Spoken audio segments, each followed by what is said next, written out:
什么独自徘徊在海滩。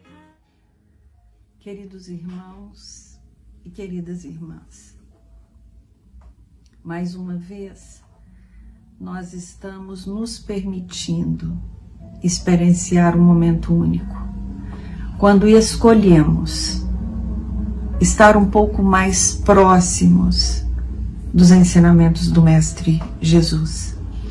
Quando nós buscamos o nosso Mestre, na maioria das vezes, se não em todas, é porque sentimos a necessidade da sua presença.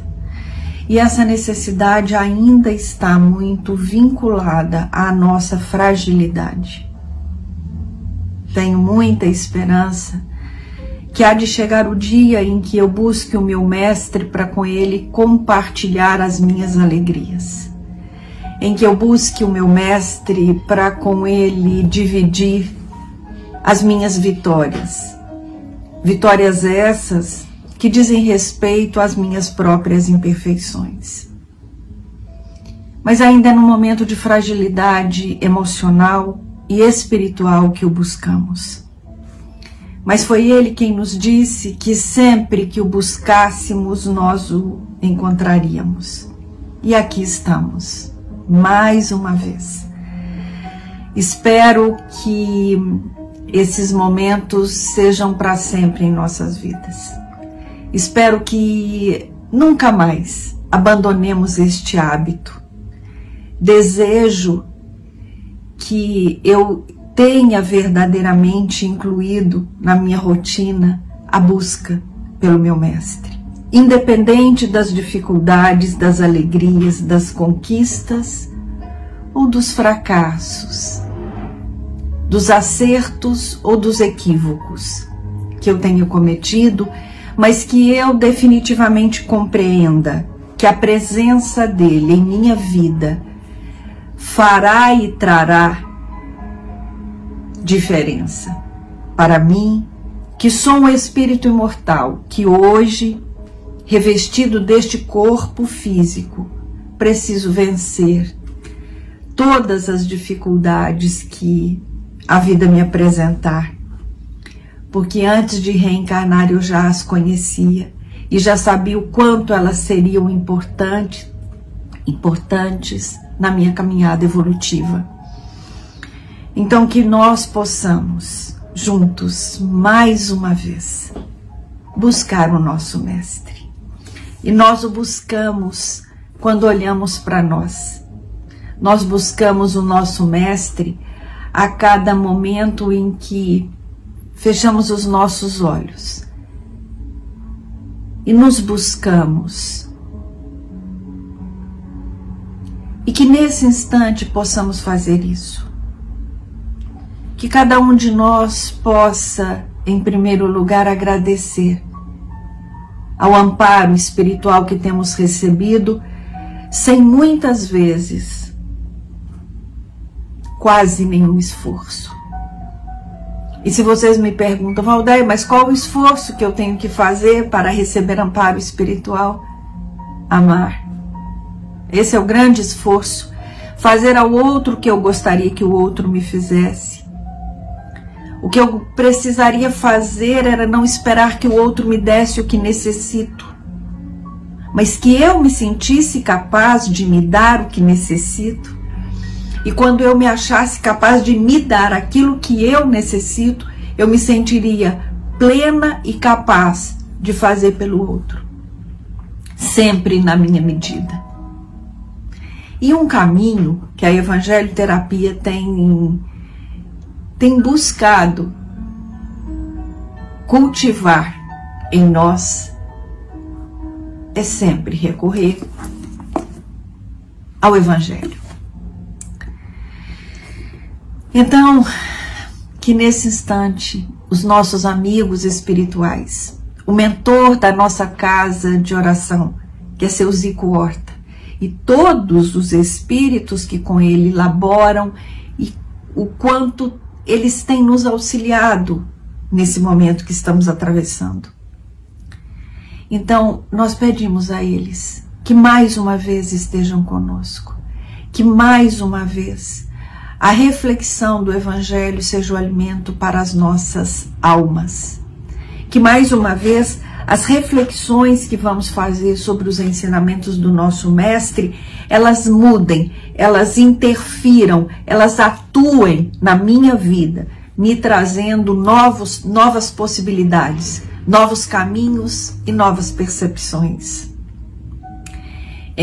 Eu sempre lembro que alguns irmãos gostam de seguindo o Evangelho, páginas, capítulos, itens, e muitos, como eu, fazem a leitura, a abertura do Evangelho aleatória. Não existe acaso e nós nunca estamos sozinhos.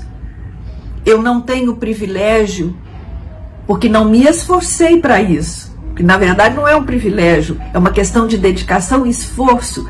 Se eu me tornar uma pessoa mais amorosa, mais dedicada, com certeza eu terei sempre ao meu lado espíritos luminosos, espíritos amorosos que me auxiliarão.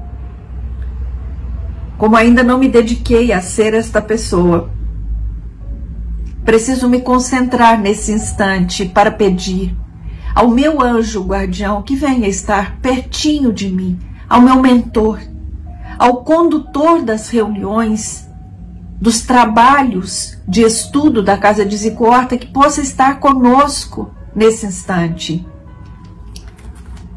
E abro o Evangelho. E cai no capítulo 8. Bem-aventurados os que têm puro coração. E eu abri no item 18, que é o item que fala sobre as instruções dos Espíritos. Então, eu vou ler uma mensagem de João, o evangelista, que foi psicografada em Paris em 1863. E João nos diz assim: disse o Cristo: deixai vir a minhas criancinhas. Profundas em sua simplicidade, essas palavras não continham um simples chamamento dirigido às crianças, mas também o das almas que gravitam nas regiões inferiores, em que o infortúnio desconhece a esperança. Jesus chamava a si a infância intelectual da criatura formada, os fracos, os escravizados, os viciosos. Ele nada podia ensinar à infância física presa à matéria, submetida ao jugo do instinto, ainda não incluída na categoria superior da razão e da vontade que se exercem em torno dela e por ela.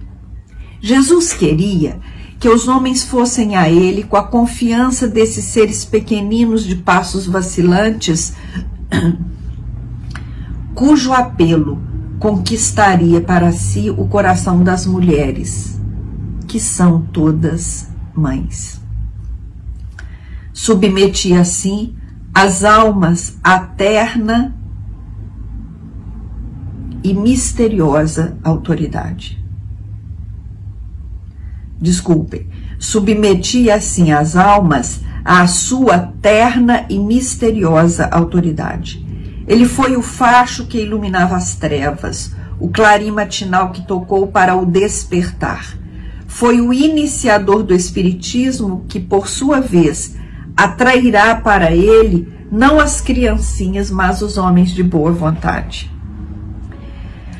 A ação viril está empenhada. Já não se trata de crer instintivamente, nem de obedecer maquinalmente. É preciso que o homem siga a lei inteligente que se lhe revela na sua universalidade. Meus bem amados, São chegados os tempos em que, explicados os erros, se transformarão em verdades. Ensinar-vos-emos o sentido exato das parábolas e vos mostraremos a forte correlação que existe entre o que foi e o que é. Digo-vos em verdade, a manifestação espírita se expande no horizonte, e aqui está o seu enviado, que vai resplandecer como o sol no cume dos montes. João Evangelista. Quando abrimos o Evangelho, como fiz agora, aparentemente ao acaso, precisamos primeiro entender o que diz o nosso mestre e depois trazer para as nossas vidas. Essa é a ideia.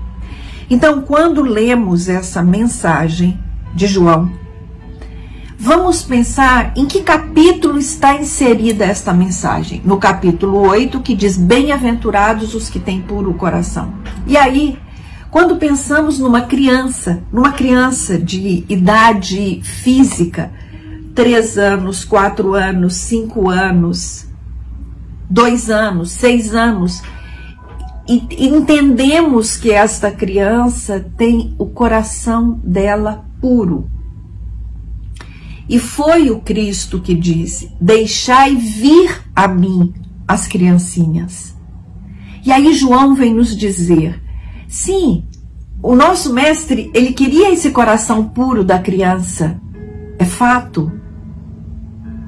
Mas ele se referiu a crianças espirituais. Ele se referiu àqueles que nesse instante ainda não usam da razão.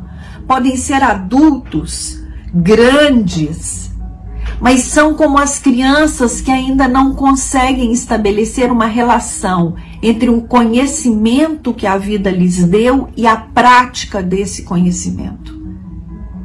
Então ele, o nosso mestre, está dizendo: os meus braços estão abertos para aqueles que ainda são pequeninos, para aqueles que ainda não conseguem discernir o certo do errado. E foi o nosso mestre que disse: não julgueis. Então precisamos adocicar, amorizar os nossos olhos. Isso não quer dizer que o nosso mestre esteja nos ensinando a não ver o erro. Ele está nos dizendo que nós devemos ver o erro, mas devemos, e não aceitar o erro, mas que nós devemos ter um olhar amoroso para aquele que cometeu o erro. São palavras do Cristo. Eu não aceito o pecado, mas eu acolho o pecador. E nós, nesse momento, precisamos exercitar isso. Nós precisamos exercitar isso. É isso que temos aprendido com o nosso mestre. Como exercitar isso? Vamos trazer isso para a nossa vida hoje. Eu posso trazer para a minha vida pessoal e pensar: meu Deus, o que está acontecendo na minha família? O que está acontecendo com aqueles que eu amo? Olha como as coisas estão difíceis. Enfim, eu posso fazer as considerações que eu desejar, sem julgar. E quando o mestre que nós escolhemos seguir, ele diz: não julgueis, ele não está dizendo que todas as coisas que eu faço, elas são passíveis de serem aceitas, entendidas. Não. Os meus erros, daí a importância de nós respeitarmos também as leis humanas, os meus erros precisam ser punidos pelas leis humanas. Eu devo obediência à lei humana. É para isso que os nossos irmãos estão aí, para julgar enquanto autoridade competente para isso. Mas eles erram, eles fazem sim, eles também erram. Mas eles estão tentando acertar. Então, nós precisamos, eu diria que nós precisamos compreender que hoje, quando nos deparamos com muitas aberrações difíceis, que sempre existiram, mas muito difíceis de serem digeridas.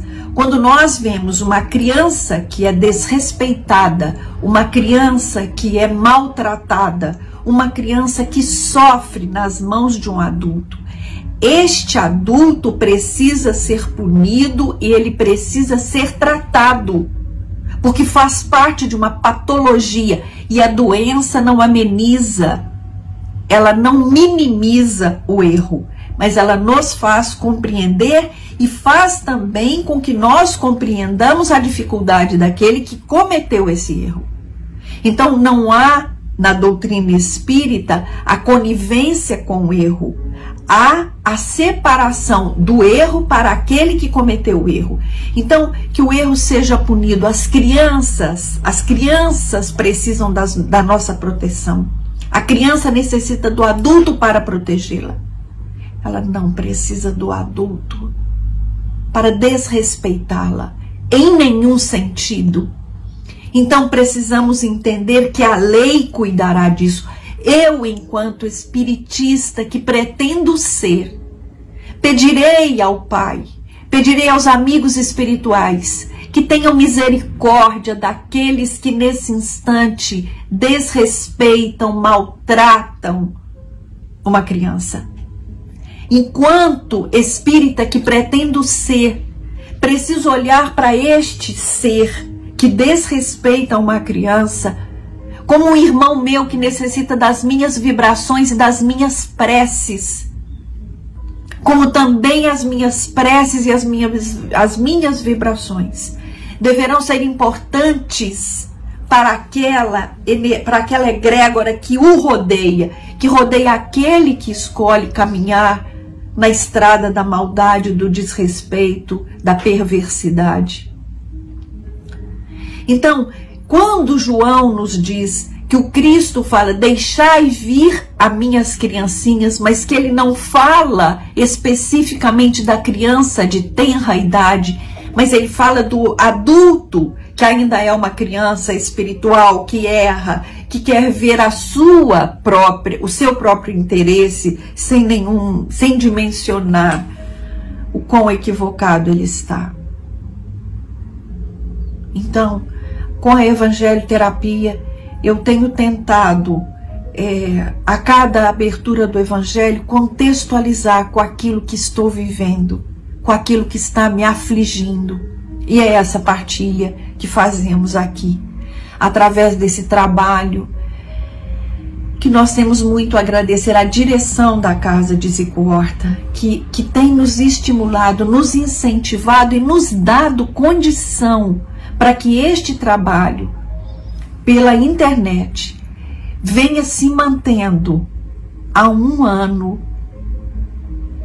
e 1 mês, praticamente.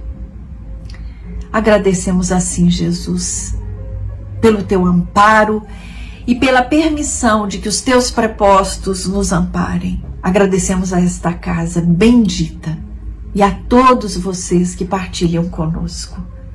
Vamos então vibrar no amor, vibrar na gratidão, com a certeza que os momentos difíceis passarão, porque os fáceis também passam. Graças a Deus.